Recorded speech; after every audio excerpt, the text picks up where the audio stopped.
Baba qabaqda bayram gəlir, bilmirəm necə bayram günü dözərəm sənin qəmin.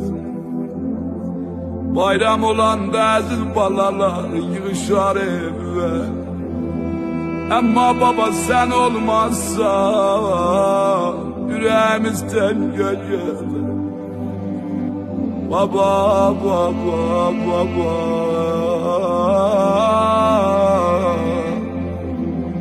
üzümü koyaram əksüvə, bayram günü sənə lay lay çalar. Birdən ürəyim tutular, ev mənə xoş gəlməz baba. Niyə xoş gəlməz? Baba, gəldim Atay evinə, gəmli göylüm sevinə.